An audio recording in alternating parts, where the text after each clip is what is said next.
ఓం అజ్ఞానతిమిరాంధస్య జ్ఞానాంజనశలాకయా చక్షురున్మిలితం येन తస్మై శ్రీగురవే నమః. శ్రీచైతన్యమనోభీష్టం స్థాపితం येन భూతలే స్వయం రూపః కదా మహ్యం దదాతి స్వపదాంతికం.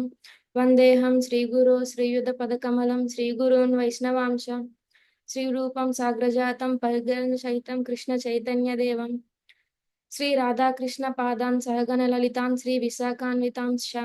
హే కృష్ణ కరుణ సింధో దీనబంధో జగత్పతే గోపేశ గోపికాకాంత రాధాకాంత నమోస్తుతే. తప్త కాంచన గౌరాంగి రాధే వృందావనేశ్వరి వృషభానుసుతే దేవి ప్రణమామి హరిప్రియే. వాంఛాకల్పతరుభ్యశ్చ కృపా సింధుభ్య ఏవ చ పతితానాం పావనేభ్యో వైష్ణవేభ్యో నమో నమః. జై శ్రీకృష్ణ చైతన్య ప్రభు నిత్యానంద శ్రీ అద్వైత గదాధర శ్రీవాసాది గౌరభక్త బృందం. హరే కృష్ణ కృష్ణ కృష్ణ హరే హరే హరే రామ రామ రామ హరే హరే. ఓం నమో భగవతే వాసుదేవాయ. ఓం నమో భగవతే వాసుదేవాయ. ఓం నమో భగవతే వాసుదేవాయ. ఓం నమో భగవతే వాసుదేవాయ. ఓం నమో భగవతే వాసుదేవాయ. ఓం నమో భగవతే వాసుదేవాయ. హరే కృష్ణ భక్తులందరికీ, ఈ రోజు క్లాస్ కి ఇచ్చేసిన మీ అందరికీ హరే కృష్ణ. నా పేరు పద్మావతి దేవి దాసి. ఈ రోజు నేను చెప్పబోయే అంశం గురువుని ఎలా ఆశ్రయించాలి. దానికోసం భగవద్గీత 4వ అధ్యాయం 34వ శ్లోకము. మీ దగ్గర భగవద్గీత బుక్ ఉంటే అందరూ ఓపెన్ చేసి ఒకసారి చూడండి. మాతాజీ ఎన్నో శ్లోకం? 4వ అధ్యాయము 34వ శ్లోకం ప్రభుజీ.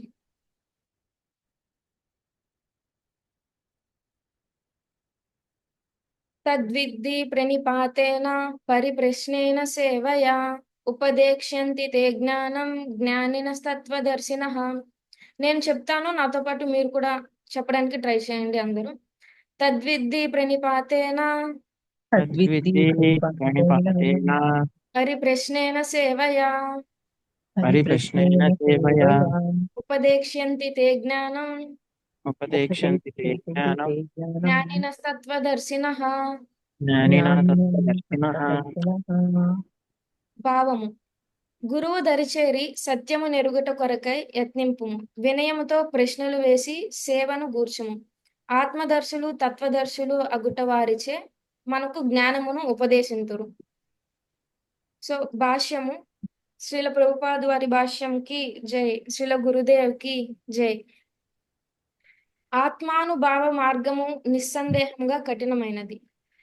దేహము, ఆత్మ, శరీరము, పరమాత్మ వీటి గురించి తెలుసుకోవడం అంత సామాన్యమైన విషయం అయితే కాదు.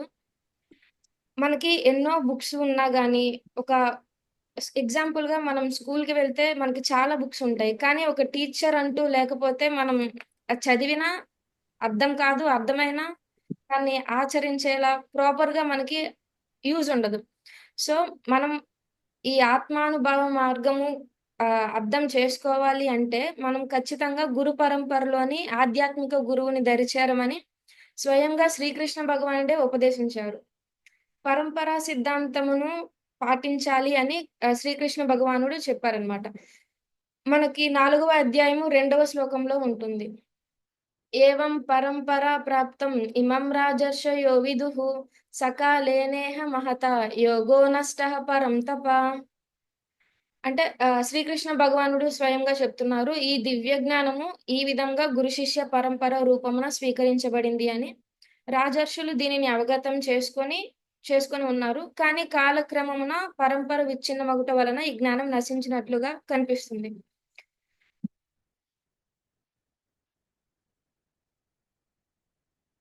భగవద్గీత 4వ అధ్యాయం 2వ శ్లోకంలో చెప్పారు. అదే ఈ విధంగా ఏంటంటే, ఈ యథాతథమైన ఈ భగవద్గీత అనేది గురు శిష్య పరంపర ద్వారా స్వీకరించబడింది.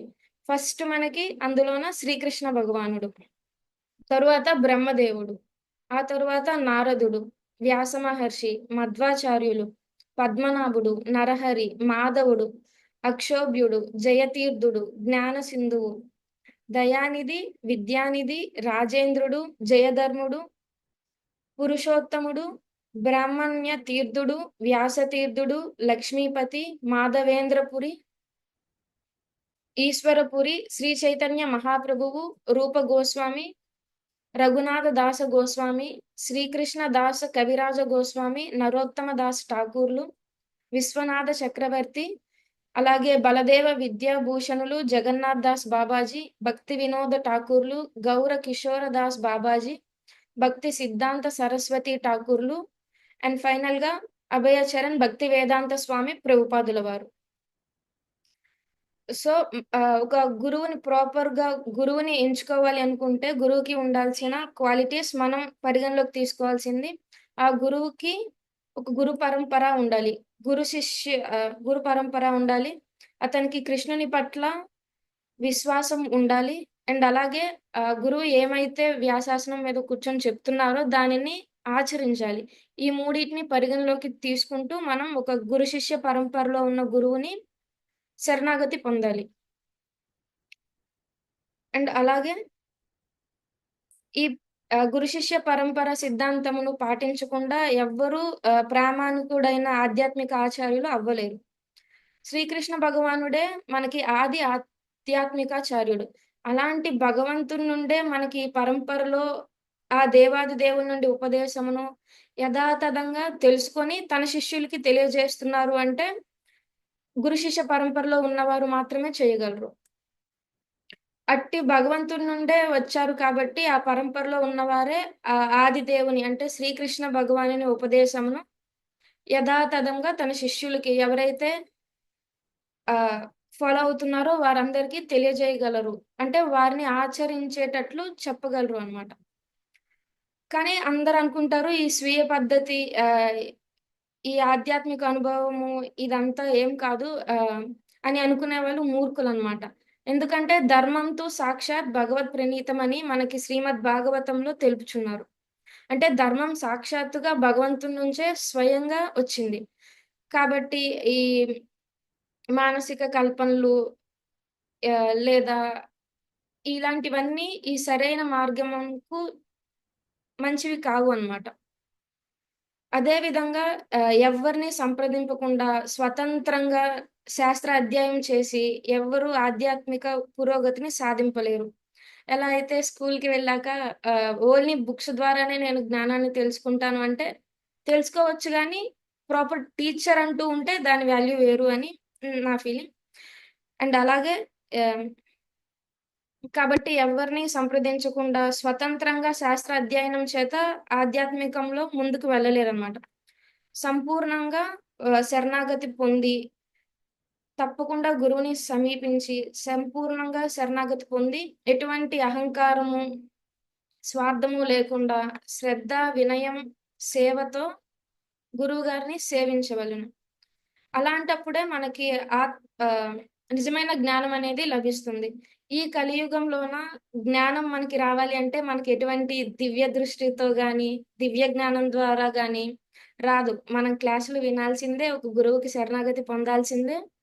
వారి నుండి తెలుసుకుంటేనే మనం అర్థం చేసుకోగలుగుతాము, ఆచరించగలుగుతాము.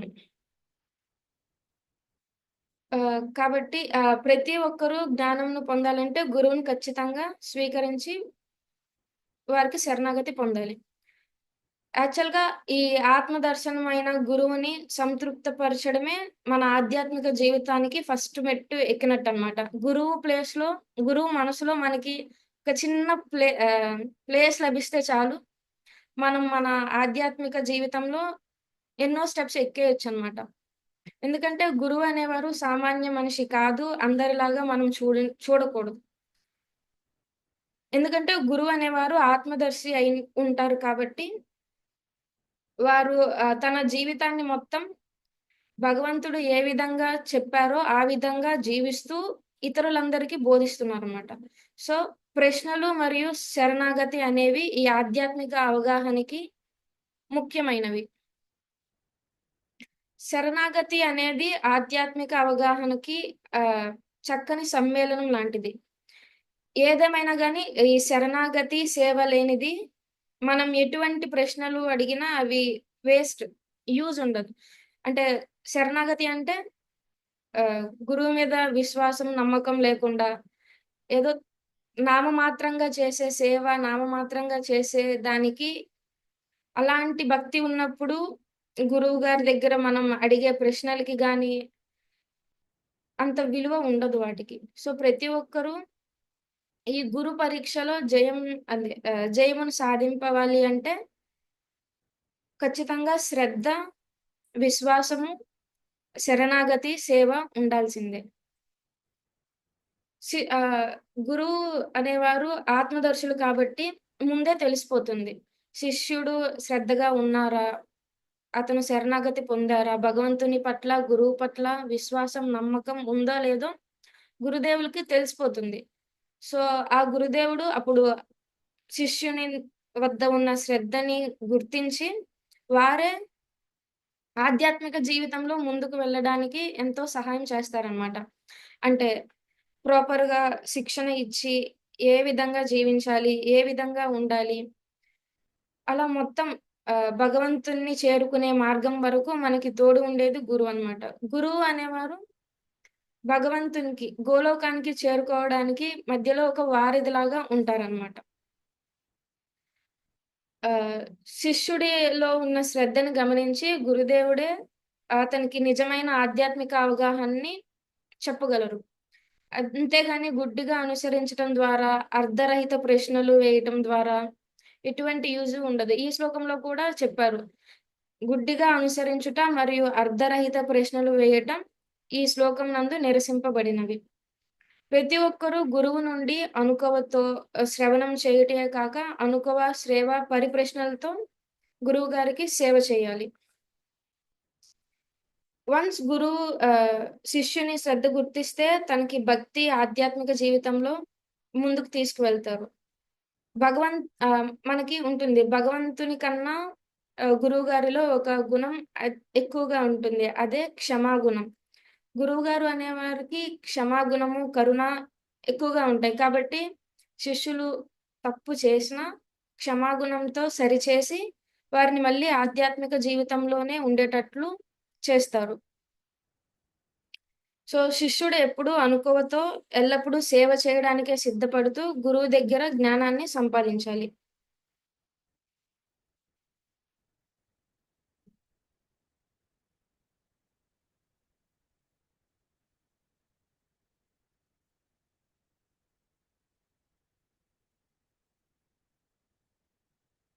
ఒక చిన్న స్టోరీ చెప్తాను.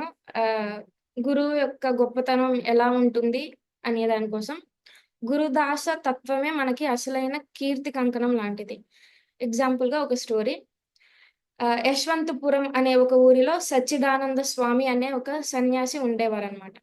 సో, అతనికి ఏంటంటే ఎప్పుడూ ధర్మబోధ చేయడము, అందరి జీవిత లక్ష్యాల్లోనూ భగవంతుడిని చేరుకునేలాగా సంకల్పమే అతని దృఢ నిశ్చయం అన్నమాట. ఆయనకి ఉన్నట్టి స్వభావం జనులందరికి అక్కడ ఉండే ఊరు ప్రజలందరికీ చాలా ఇష్టం. అతనికి చాలా మంది శిష్యులుండేవాళ్ళు. అతనికి ఒక ఆశ్రమం కూడా ఉండేది. చాలా ఫాలోవర్స్ ఉండేవాళ్ళు. అతను ఏం చెప్తే అది ఆ ఊరులో ఉండే ప్రజలు, వారి శిష్యులు ఫాలో అయ్యేవారు. అలాగే యశ్వంతపురంలోన ఒక ఆశ్రయం కూడా సచ్చిదానంద స్వామికి ఉండేది. ఆయన శిష్యుల్లోన కృష్ణచంద్ర దాస్ అనే ఒక శిష్యుడుండేవాడు. అతను చాలా చలాకీగా ఉంటాడు. చాలా మాటల నేర్పరి. అతను ఏ పని చేసినా, ఏ కార్యక్రమం చేసినా నలుగురు కంట్లో పడాలి, నలుగురు మెచ్చుకోవాలి, దానివల్ల నాకు కీర్తి రావాలి అనేదే అతను ఎప్పుడూ ఆరాటపడుతూ ఉండేవాడనమాట. అతని నైజాన్ని గమనించి సచ్చిదానంద స్వామి ఆహ్, ఈ లోక ప్రతిష్ట, ఈ కీర్తి ప్రతిష్టలు, ఈ కీర్తి, గౌరవము వీటన్నిటి వలన మనకి కష్ట నష్టాలే తప్ప ఎటువంటి ఉపయోగం ఉండదు. ఇవన్నీ మనకి అహంకారము పెంచుతాయి అని సచ్చిదానంద స్వామి అంటే గురువుగారు తన శిష్యుడికి ముందుగానే చెప్పేస్తారనమాట. అయినా గాని ఈ కృష్ణచంద్ర దాస్ ఎవరైతే శిష్యుడు ఉన్నారో ఇతనికి అంతగా అర్థమయ్యేది కాదు. కానీ ఎప్పుడు ఆహ్ నాకు కీర్తి ప్రతిష్టలే కావాలి. అందరూ నా గురించే చెప్పుకోవాలి. నాకే కీర్తి ఎక్కువగా ఉండాలి అని చెప్పి గురువు మాటలు అంతగా లెక్కించేవాడు కాదు. ఒకరోజు కృష్ణచంద్రదాస్ నేరుగా గురువు దగ్గరికే వెళ్ళిపోయి, "నాకు కీర్తి కావాలి. దానికోసం నేనేం చేయాలి?" అని డైరెక్ట్‌గా అడుగుతారనమాట. నాకు కీర్తి పొందడం అనేది ఎంతో ఇష్టమైన పని. ఆహ్, ఇంతవరకు మీరేదైతే కీర్తి వల్ల నష్టం కలుగుతుంది, కీర్తి వల్ల ఉపయోగం ఉండదు. ఈ లోక ప్రతిష్ట వలన మీరు చెప్పిన కష్ట నష్టాలు ఇవేవి నా బుర్రలోకి అంతగా ఎక్కలేదు. ఏదో విధంగా నాకు కీర్తి పొందడమే నా జీవిత లక్ష్యం అని చెప్పి డైరెక్ట్‌గా గురువు దగ్గరికెళ్లి క్వెషన్ ఏసేస్తారనమాట. నాకు కీర్తి రావాలి. నేనేం చేయాలి అని.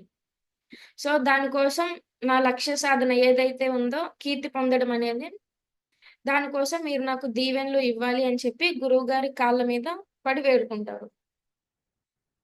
మళ్ళీ ఈ గురువుగారు చెప్తారనమాట. కీర్తి వలన కలిగే ఈ కష్ట నష్టాలు అందరికీ ప్రయోగాత్మకంగా చెప్పే అవకాశం నీ వల్లనే వస్తుంది. అందరికీ ఒక ఉద్దేశం వస్తుంది అని చెప్పి గురువుగారైన సచ్చిదానంద స్వామి కూడా సరే అతని విన్నపాన్ని ఆమోదిస్తూ ఇలా పలుకుతారు. "కృష్ణచంద్ర నువ్వింత ఆరాటంగా అడుగుతున్నావు కదా! నీకొక మార్గం చెప్తాను. ఇప్పుడు నీకు వద్దన్నా నేనొక మార్గం నీకు చెప్తాను. దానివల్ల నీకు కీర్తి ప్రతిష్టలనేవి వస్తూనే ఉంటాయి. నీకు వద్దు అన్నా గాని కీర్తి వస్తూనే ఉంటుంది. ఎలా అంటే గురువుగారి దగ్గరనమాట ఒక చాలా సంవత్సరాల నుండి కీర్తి కంకణం అంటే కీర్తి తెచ్చిపెట్టే ఒక కంకణం అనేది గురువుగారి దగ్గర ఉండిపోతుంది. ఎవరైతే ఆ కీర్తి కంకణాన్ని ధరిస్తారో వాళ్ళకి కీర్తి నిరంతరం వస్తూనే ఉంటుంది అని గురువుగారు తన శిష్యుడైన కృష్ణచంద్ర దాస్‌కి చెప్తారు. ఈ కీర్తి కంకణం నాకు ఎవరో ఇచ్చారు. ఇప్పుడు దాని అవసరం నాకసలు లేదు అని చెప్పి ఒక పాత పెట్టెలో ఉంచేశాను. నీకిప్పుడు అడుగుతున్నావు కాబట్టి నేను నీకిస్తున్నాను అని చెప్పి ఇస్తారు.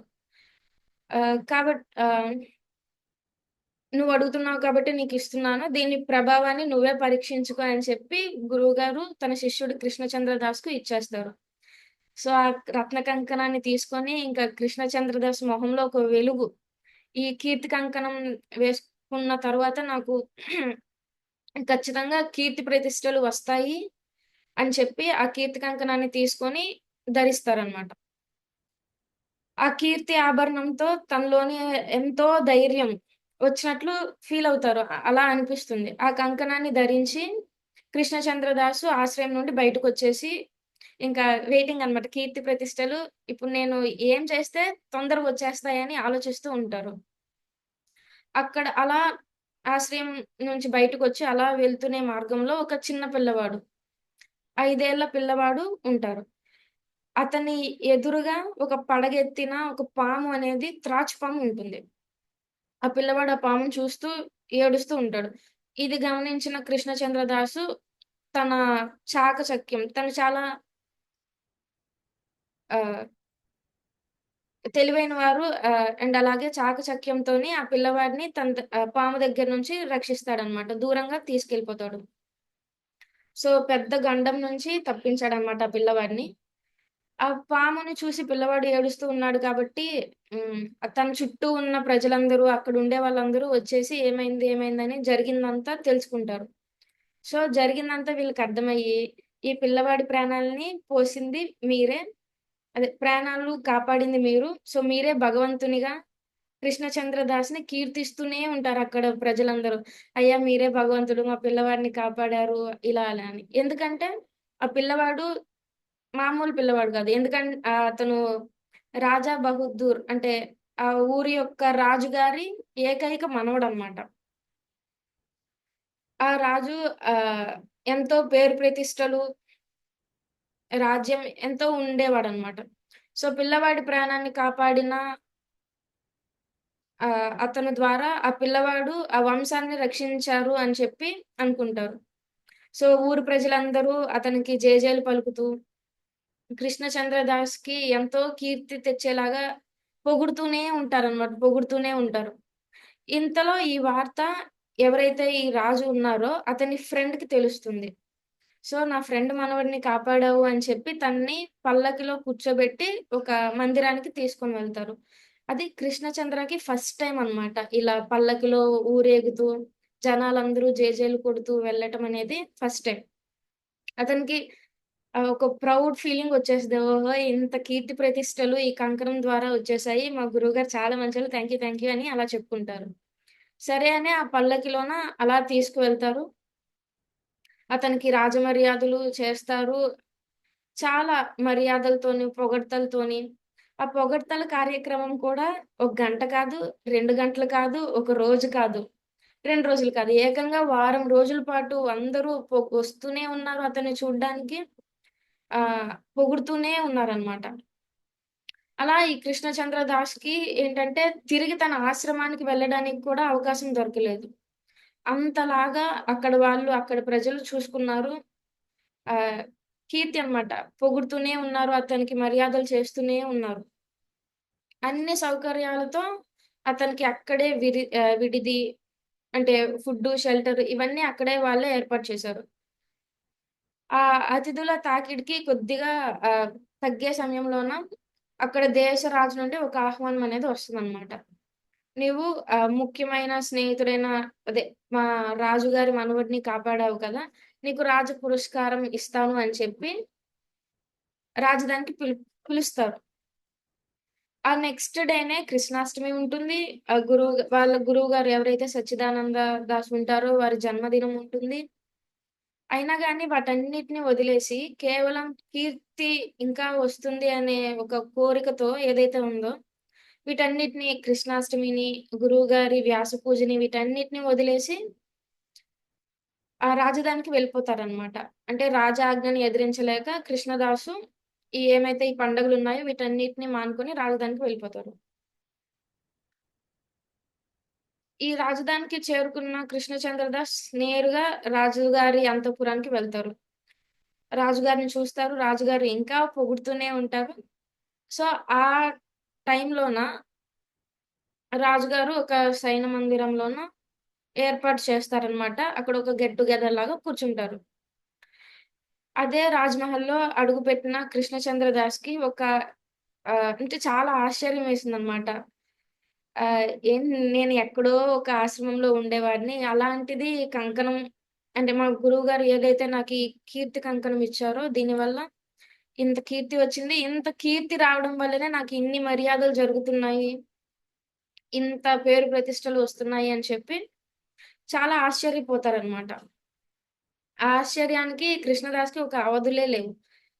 అండ్ నెక్స్ట్ రాజుని కలిసిన కృష్ణచంద్ర దాస్ దృష్టంతా సడెన్‌గా ఎవరైతే రాజు ఉన్నారో అతను నిల్చునే ప్లేసుల మీద పడింది. ఆ నేల చూడ్డానికి ఏదో సంథింగ్ ఒక మిస్టేక్ లాగా, తప్పులాగా కనిపించిందనమాట. వెంటనే రాజుగారికి చెప్తారు. ఇక్కడేదో సరిగ్గా అనిపించట్లేదు. ఒకసారి తవ్వి చూడండి అని చెప్పగానే జస్ట్ ఆహ్, ఆ నేలలో ఏదో అహ అసహజత్వం ఉంది అని చెప్పి తనకి అనిపిస్తది. రాజుతో చెప్తారు. 2 దెబ్బలు వేయగానే అక్కడ నేలంతా కూలిపోతుంది. అంటే ఆ రాజుగారిని కిడ్నాప్ చేయడానికి ఆర్ చంపేయడానికి ప్రయత్నిస్తున్నారనమాట. సో, దీన్ని ముందే ఈ కృష్ణదాస్ చెప్తారు. సో, రాజును కూడా కాపాడేశారనమాట. ఆహ్, రాజుగారి ఫీలింగేంటంటే నన్ను హత్య చేయడానికి శత్రువులు ఇలా ప్లాన్ చేశారు. ఇవాళో రేపో రాత్రి వేళ ఖచ్చితంగా నా మీద హత్య ప్రయత్నం ఉంటుంది. నీ వల్లనే నువ్వు రావడం వల్లనే నన్ను కాపాడగలిగావు. నేను గట్టెక్కగలిగాను అని చెప్పి రాజుగారికి అర్థమవుతుంది. ఇంక చూసుకోండి ఇంకేముంది ఆ రాజు కూడా అతన్ని ప్రేమతో హగ్ చేసుకొని ఇంక పొగడ్తలతో ముంచెత్తేసారనమాట.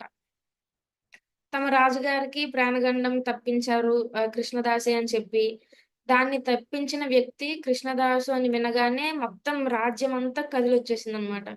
ఇంకా జనాలు పొగడ్తలతో కృష్ణదాసుని పొగిడి, పొగిడి, పొగిడి అతని మనసంతా పొగడ్తలతో నిండిపోయింది. కానీ అది ఒక లిమిట్ వరకు ఉంటే బానే ఉంటుంది. కానీ అది మరీ మితిమీరి చివరికి కృష్ణదాస్‌కే విసుగు కూడా వచ్చేసింది. ఇప్పుడతనికి కనీసం భోజనం, భోజనం చేసే టైం కూడా ఎవరివ్వట్లేదు. జనాలు వస్తూనే ఉంటారు, పొగుడుతూనే ఉంటున్నారు. అతనికి తినడానికి టైం కూడా ఆ జనాలు ఇవ్వడం లేదనమాట.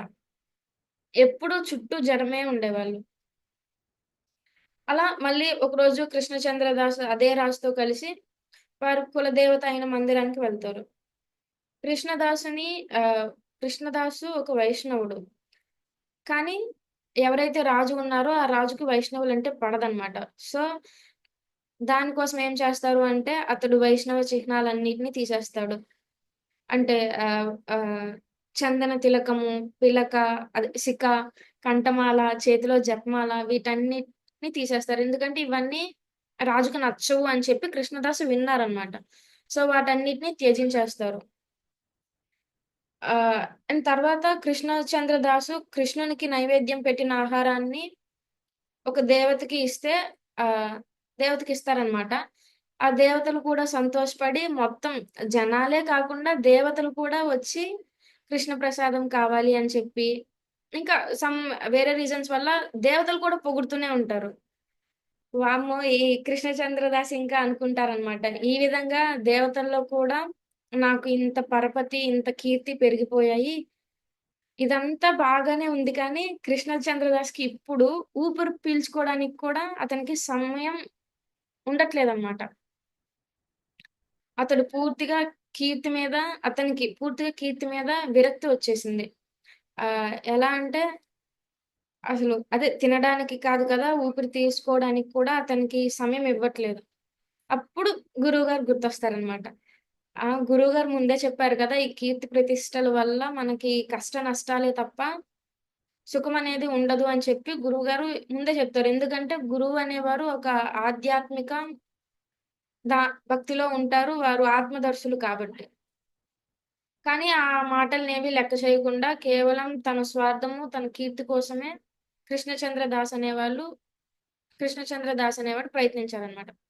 సో, తన గురువు ఎందుకిలా కీర్తిని కోరుకోవద్దు అన్నారు, పదే పదే కీర్తి వద్దు, కీర్తి వద్దు వీటి వల్ల నష్టాలే ఉంటాయి అని ఎందుకు చెప్పారో ఇప్పుడు దీనికి అర్థమైంది. సో, వెంటనే రాత్రికి రాత్రే అతడు రాజప్రసాదాన్ని అంటే ఏదైతే రాజ్యంలో ఉంటారో, ఆ రాజ్యాన్ని విడిచి బయటకొచ్చేస్తాడు. తనకి ఏదైతే తన గురువు సచ్చిదానంద దాస్ చేతికి కంకణం ఇస్తారో దాన్ని తీసేసి పక్కనే ఉన్న నదిలో పడేసి వెనక్కి కూడా చూడకుండా అక్కడి నుంచి వెళ్ళిపోతారనమాట. ఎక్కడికి తిరిగి గురువు దగ్గరికే చేరుకుంటారు. ఆశ్రమానికి వెళ్తారు. ఇంకా గురువు పాదాల మీద పడి చాలా ఏడుస్తూ చెప్తారు. ఆహ్, నాకిప్పుడు మీరు చెప్పిందంతా నాకర్థమవుతుంది. అని చెప్పి రియలైజ్ అవుతారనమాట. సో, సచ్చిదానంద స్వామికి అంతా అదే తన గురువైన సచ్చిదానంద స్వామికి అంతా అర్థమైపోతుంది. కృష్ణచంద్ర దాస్ చేతికి కంకణం లేకపోవడంతో ఆయన హాయిగా నవ్వుకున్నారనమాట. ఆహ్, చెప్తారనమాట నాయనా ఈ కీర్తి కంకణం అనేది ఇంతకుముందు దాచిపెట్టి, దాచిపెట్టి ఈ బాధ్యత నుండి నన్ను తప్పించావు. నేను నీకు కృతజ్ఞుడిని అని చెప్పి గురువుగారే తన శిష్యుడైన కృష్ణదాస్‌కి చెప్తారు. కృష్ణచంద్రదాస్ వెంటనే వెళ్లి గురు పాదాల మీద పడిపోయి నన్ను క్షమించండి గురువుగారు, నన్ను క్షమించండి అని చెప్పి వేడుకుంటారు. నిజమైన గురుదాసునిగా నిలవడం అంటే అసలైన కీర్తి అని అసలు కీర్తి అంటే ఒక శిష్యుడికి నిజమైన కీర్తి ఎప్పుడొస్తుందంటే గురువుకి దాసునిగా ఉన్నప్పుడే అతనికి కీర్తి, ప్రతిష్టలు అనేవి వస్తాయి. గురువుగారు ఏదైతే మనకి చెప్తున్నారో అది మనం అర్థం చేసుకొని, ఆచరిస్తూ, ఆ మార్గంలో ఉంటూ పయనిస్తే మనకి ఆటోమేటిక్‌గా కీర్తి ప్రతిష్టలనేవి వచ్చేస్తాయి. కానీ వాటి పట్ల మనం డిటాచ్‌మెంట్‌తో ఉంటాము. అదే మార్గంలో పయనిస్తూ ఉండేవాడు ఖచ్చితంగా ధన్యుడవుతాడు అని చెప్పి తన గురువైన సచ్చిదానంద దాస్, కృష్ణచంద్ర దాస్‌తో అతనికి చెప్తారనమాట. సో, ఫైనల్‌గా ఈ కథలో సారాంశం, ఈ కథలో మోరల్ ఏంటి అంటే సుఖాన్ని కోరుకునేది దేహం. కీర్తి ప్రతిష్టలు కోరుకునేది మనస్సు. ఈ కీర్తి, సుఖాలు ఈ రెండిటిని పొందటానికి మనకి ఏమైతే ఆలోచనలు చేస్తామో అది బుద్ధి అన్నమాట. సో, మన బుద్ధి మంచిగా దేని మీద ఉండాలి? మన బుద్ధిని దేనికి ఉపయోగించాలి? ఏం చేస్తే లోక సంరక్షణ జరుగుతుంది? ఇవన్నీ తెలియాలి అంటే మనం ఒక గురువుని ఖచ్చితంగా ఆశ్రయించాల్సిందే. గురువుకి శరణాగతి పొందాల్సిందే. ఎందుకంటే మనస్సెప్పుడు కీర్తిని ఆహ్, డెఫినెట్‌గా మనసనేది కీర్తిని కోరుకుంటూనే ఉంటుంది. ఆ కీర్తిని అంటే ఆహ్, మంచి పేరు, మంచి పేరు సాధించాలి అనే ఏదైతే కోరుకుంటుందో, అప్పుడు దానికి మనం మన బుద్ధి పెట్టాల్సొస్తదనమాట. ఈ విధంగా చేస్తే మనకి కీర్తొస్తుంది. ఈ విధంగానే చేస్తే మనకి మంచి పేరొస్తుంది అని చెప్పి అనుకోని జీవని యొక్క గతి అధోగతి అయిపోతుందనమాట. కాబట్టి ఇవన్నీ వదిలేసి ఒక శుద్ధ భక్తుని సాంగత్యంలో మనస్సుని కృష్ణుడిని కీర్తించే కార్యక్రమంలో నెలకొల్పేలా ప్రయత్నించాలి. దీనికోసం ఖచ్చితంగా మనం ఒక గురు పరంపరలో ఉన్న గురువుని ఫాలో అవ్వి ఫాలో అయ్యి అతనికి శరణాగతి పొందాలి అన్నమాట. సో, ఎందుకంటే గురువు అనేవారు ఆత్మదర్శులు, తత్వదర్శులు కాబట్టి వారికి శిష్యుడు అనుకువతో సేవ చేస్తూ ఉన్నప్పుడు జ్ఞానం పరిపూర్ణంగా లభిస్తుంది. ఈ మనకేదైతే ఈ బుద్ధి ఉంటుందో వీటిని కీర్తి ప్రతిష్టల కోసం కాకుండా కృష్ణ కీర్తిని, కృష్ణుడిని అర్థం చేసుకోవడానికి కృష్ణుడు ఏవైతే మనకి చెప్పారో దాన్ని తెలుసుకొని ఆచరించడంలో మనం మన బుద్ధిని ఉపయోగించాలన్నమాట. సో, అప్పుడు మనకి ఈ కీర్తి మీద ఎటువంటి కోరికలు అనేవి ఉండవు. సో, ఇది అన్నమాట.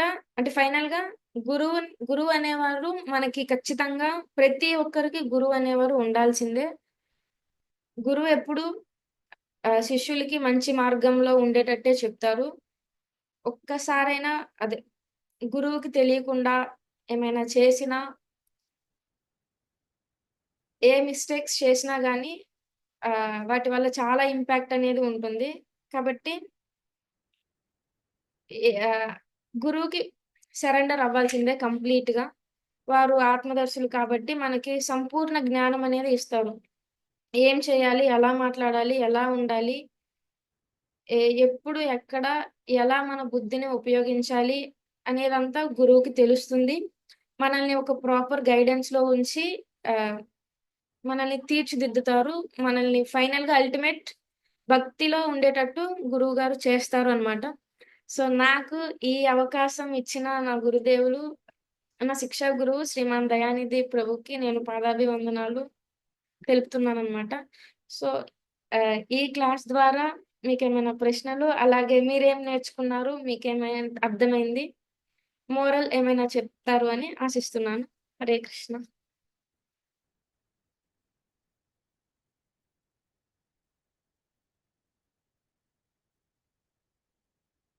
హరే కృష్ణ ప్రభుజీస్, హరే కృష్ణ మాతాజీస్ ఎవరైనా.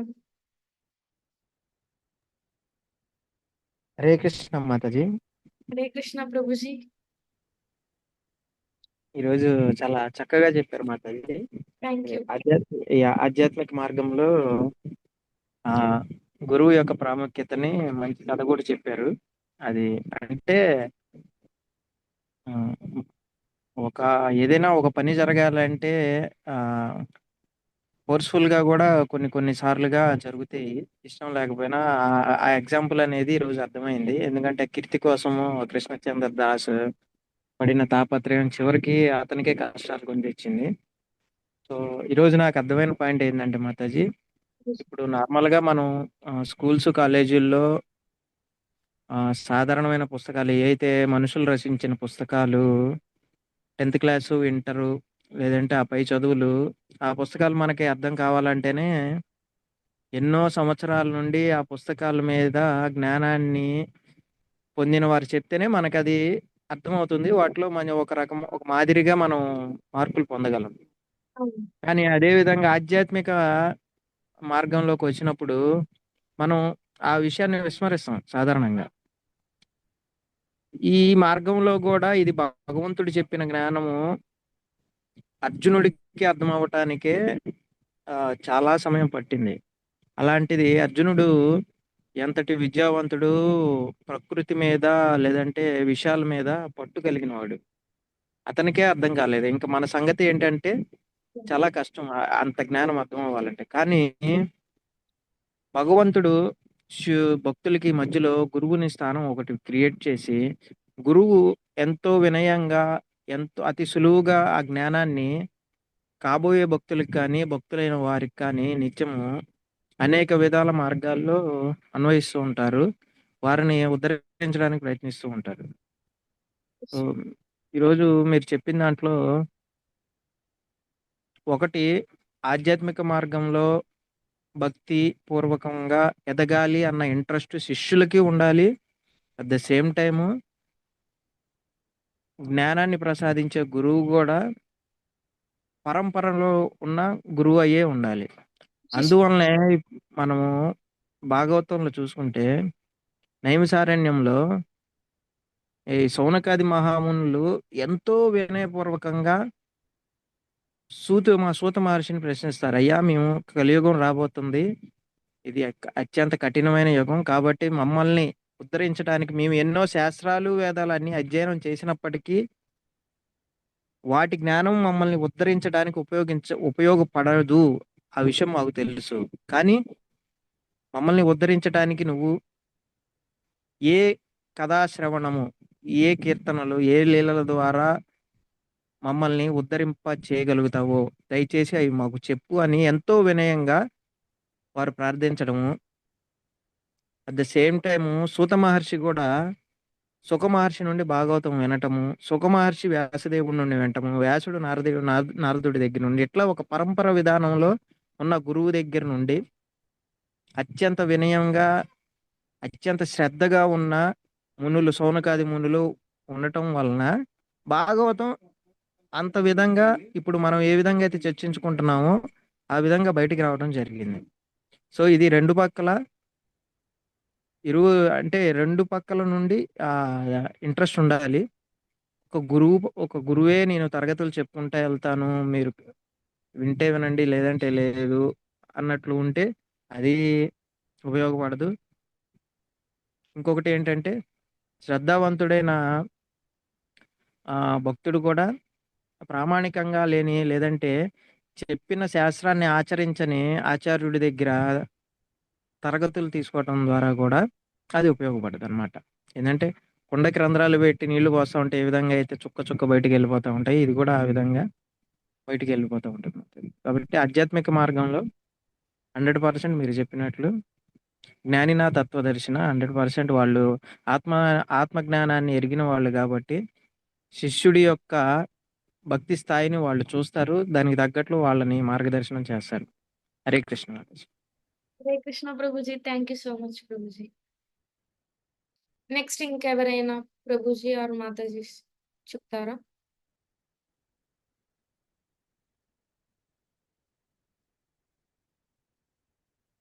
వెంకటకృష్ణ మాతాజీ మీరేమైనా చెప్తారా మాతాజీ?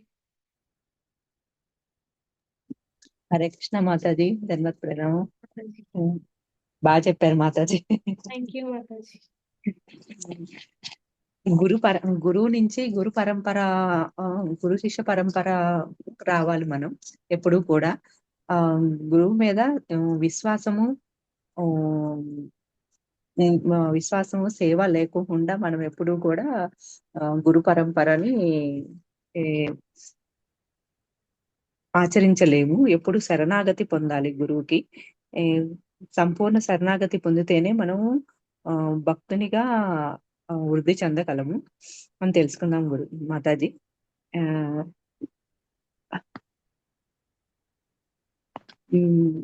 మీరు చెప్పిన కథ ప్రకారము ఆ గురువు దగ్గర మనకి ఎప్పుడూ కూడా కీర్తి ప్రతిష్టలు గురించి మనం ఆశించకూడదు. ఎప్పుడు సేవ, ఆ, గురు సేవ, కృష్ణ సేవ ఉంటేనే మనం శరణాగతి పొందగలుగుతామని తెలుసుకున్నాం మాతాజీ.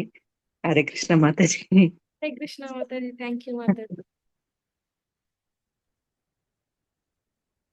హరే కృష్ణ, దండోత్ ప్రణామ్ మాతాజీ. కృష్ణ మాతాజీ, ఈరోజు యాక్చువల్గా నేను క్లాస్ మొత్తం విన్నాను. ఈ క్లాస్లో మీ ప్రెజెంటేషన్ చాలా బాగుంది. అంటే మీరు చాలా ఎలా అంటే ఎటువంటి ఫియర్ లేకుండా క్యాజువల్గా మీకు ఎంత అనుభవం ఉంది కృష్ణ చైతన్యంలో, అట్ ద సేమ్ టైం మీ గురువు పట్ల మీకు ఎంత భక్తి ఉంది అనే దాని గురించి మీరు ఓన్ చేసుకొని మీరు చెప్తున్నారనమాట. అది బాగా ఆకట్టుకుంది ఈ రోజున క్లాస్‌లో నాకైతే. యెస్. వైష్ణవుల యొక్క లక్షణాలు ఎలాగ ఉంటాయని మనం వింటూ ఉంటాం. కానీ ఈ రోజున పద్మావతి దేవి మాతాజిని చూసి మనం తెలుసుకోవచ్చు.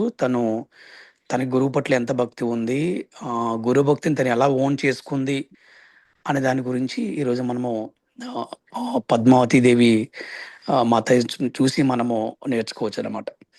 అలాగే మీరు చాలా చక్కగా అంటే ప్రారంభంలోనే మీరు మంగళాచరణలోనే మీరు మీ గురుదేవులను స్మరించటము, అలాగే మీరు చెప్పినటువంటి తద్విద్ది ప్రణిపాతేన పరిప్రశ్నేన సేవయ ఉపదేక్షంతి తే జ్ఞానం జ్ఞానే తత్వదర్శన.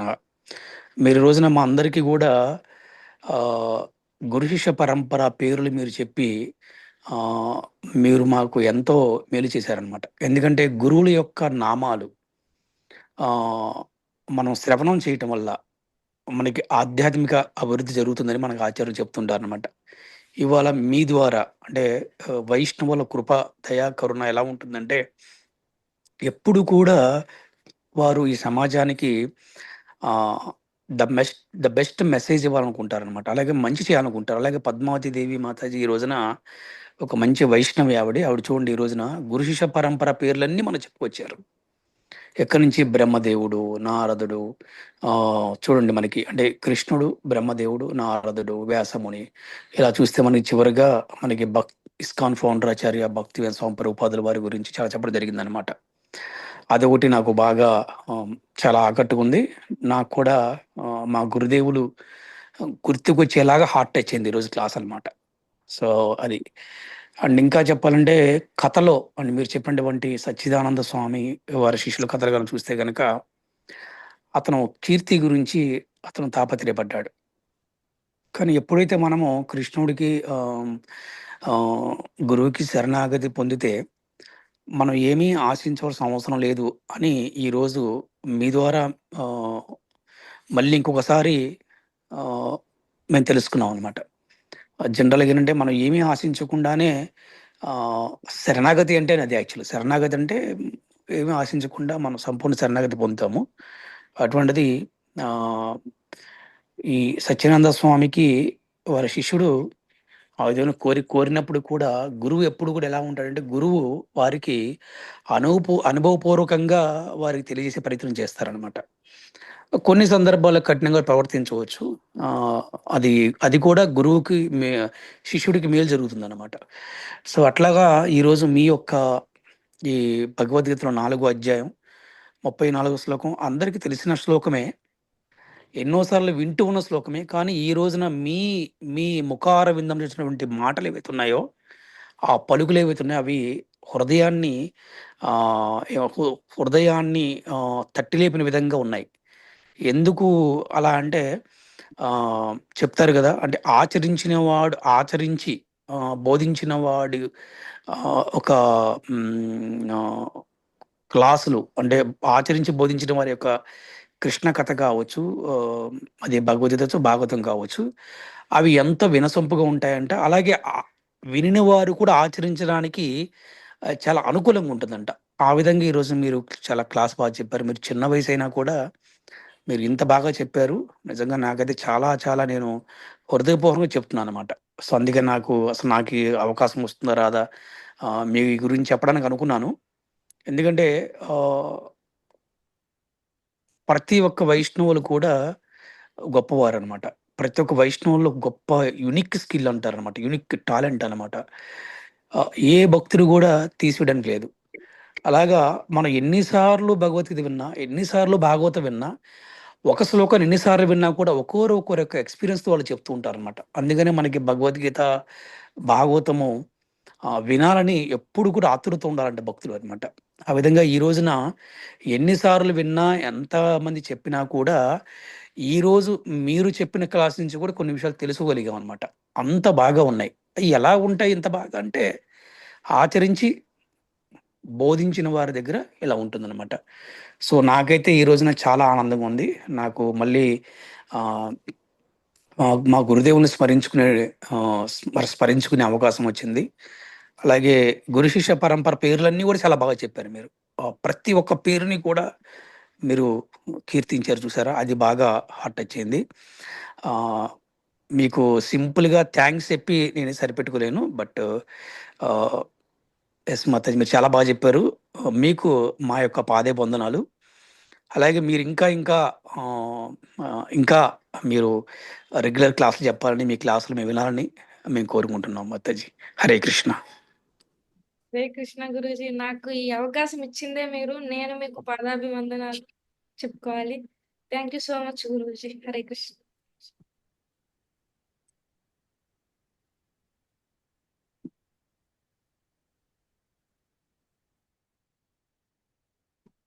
నెక్స్ట్ మాతాజీ ఇంకెవరైనా, మంజుల Mataji are Vijaya Mataji.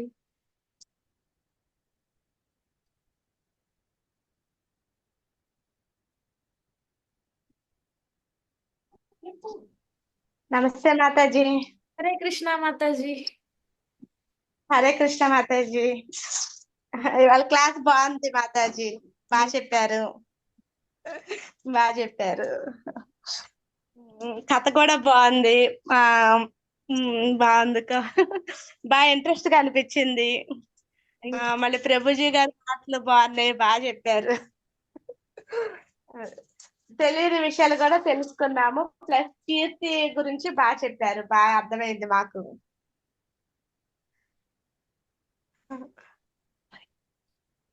Thanks Mataji.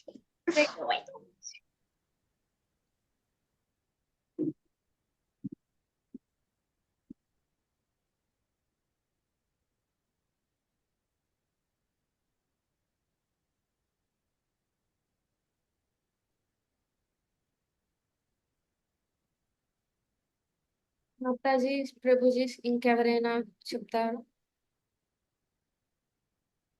Dashavatar Prabhuji, విజయ మాతాజీ.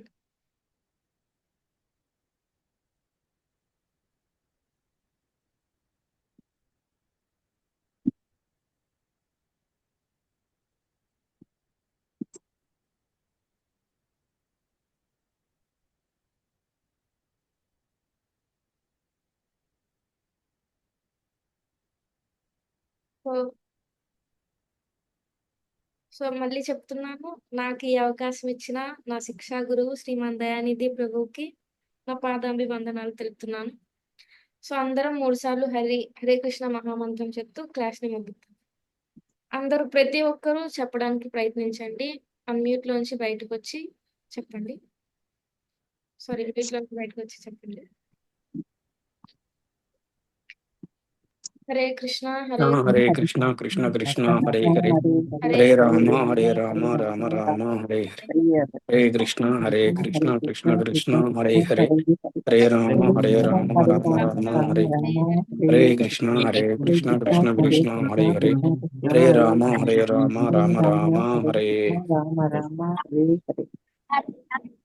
శిల ప్రభుపాద్ కి జై, శిల గురుదేవ్ కి జై, అనంత కోటి వైష్ణవ భక్త బృందకి జై. హరే కృష్ణ. హరే కృష్ణ ప్రభుజీ, దండవత్ ప్రణామ్ ప్రభుజీ. హరే కృష్ణ మాతాజీ, thank you very much. Hare Hare Krishna. Prabhuji. Hare Krishna మాతాజీ, థ్యాంక్ యూ మాతాజీ, బాగా చెప్పారు. హరి బోలో. హరే కృష్ణ మాతాజీ. హరే కృష్ణ మాతాజీ, దండవత్ ప్రణామం మాతాజీ. హరే కృష్ణ విశాఖ మాతాజీ, ధన్యవాద ప్రణామ్ మాతాజీ. హరే కృష్ణ మాతాజీ, ధన్యవాదం మాతాజీ. ఈరోజు క్లాస్ బాగా చెప్పారు. అందరూ శ్రోతల్ని హృదయాలు హత్తుకునేలాగా చెప్పారు. అలాగే గురువు గారి గురించి కూడా బాగా చెప్పారు మాతాజీ. హరే కృష్ణ మాతాజీ, ధన్యవాదం. ధన్యవాద ప్రణామ్ ప్రభుజీ. హరే కృష్ణ. నేను భక్తులందరికీ నేను చెప్పే ఒక విన్నపం ఏంటంటే, ఆ, ఒకరు క్లాస్ చెప్తున్నారంటే అది చిన్న విషయం కాదు. ఎవరన్నా క్లాస్ చెప్పినప్పుడు వారు ఎటువంటి విషయాలు చెప్పలేనేది మనం తిరిగి మళ్ళీ చెప్పాలి. రెసిప్రోకల్ ఇంటరాక్షన్ అంటారనమాట. అలాగే వాళ్ళ గొప్పదనం కీర్తించటము. నేను వాళ్ళు మీరు ఎలా చెప్పని మీరు విన్నారు కదా. సో అట్లాగా ప్రతి ఒక్కరు కూడా ఎవరు క్లాస్ చెప్పినా కూడా అలాగా మనము చెప్పడం అనేది ఒక గొప్ప సంస్కృతి అనమాట. అందుకని ప్రతి ఒక్కరు కూడా ఏదో ధన్యవాద ప్రణాం థ్యాంక్ యూ అని వెళ్ళిపోకుండా వారు ఏ విధంగా చెప్పారు, వారు ఎటువంటి పాయింట్స్ చెప్పారని చక్కగా మెన్షన్ చేయగలిగితే ఏంటంటే చెప్పేవారు కూడా ఉత్సాహం వస్తుందన్నమాట. చెప్పిన వారు కూడా ఉత్సాహం వస్తుంది. క్లాసులు బాగా కంటిన్యూ అవుతాయి. ఓకే. అందరూ కూడా ఈ విధంగా ఫాలో అవ్వరని చెప్పి ఫాలో అవ్వగలరని చెప్పి నేను ఆశిస్తున్నాను. హరే కృష్ణ. రెండు కలిగి చౌకకాయలు అంటే ఏంటి?